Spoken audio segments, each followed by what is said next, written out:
বন্ধুরা, আপনারা কি চান যে দেশে বঙ্গবন্ধুর মতো একজন মহান নেতা? হায় রে হায় বাংলাদেশ, হায় রে হায় বাঙালি জাতি।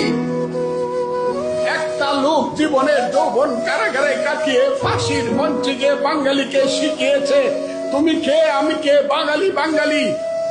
যে লোকটা একটা আঙ্গুল তুলা দিলে পরে 7.5 কোটি মানুষের কাতারে এসে দাঁড়াতো, যে লোকটার আঙ্গুলে হেলনে দেশে মুক্তিযুদ্ধ হয়েছে, সেই লোকটার বাড়ি আগুন দিয়ে পুড়ে দিলেন। সেই বঙ্গবন্ধুর বাড়ি বুলডোজার চালিয়ে দিলেন।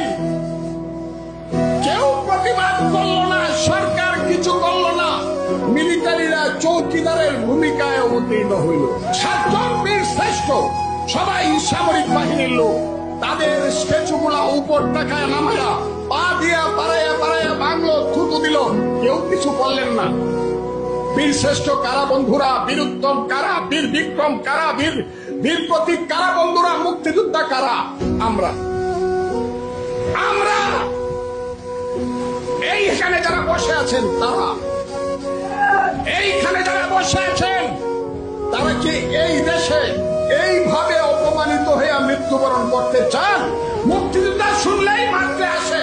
আমরা তো বাইচা রয়েছি অপমানিত হয়ে মরবার জন্য, আমরা বাইচা রয়েছি গলায় জুতার মালা নেওয়ার জন্য, গালে জুতার বাড়ি খাওয়ার জন্য। মুক্তিযোদ্ধা এই যে দেশ, এই দেশে কি আপনারা বাঁচতে চান? মাথা নিচু করে নাকি প্রতিবাদ করে মরতে চান? আপনারা বলুন। আমি যে কোনো সময় চলে যেতে পারি, মৃত্যুর আগে শুধু আপনাদেরকে বলে যাই, মুক্তিযোদ্ধারা, আল্লাহ ভয় লাগে আপনাদেরকে আমি হাত জোর করে বলি, দেশটাকে আপনারা বাঁচান। দেশের মানুষকে বলেন রাজাকার আল বদরের হাতে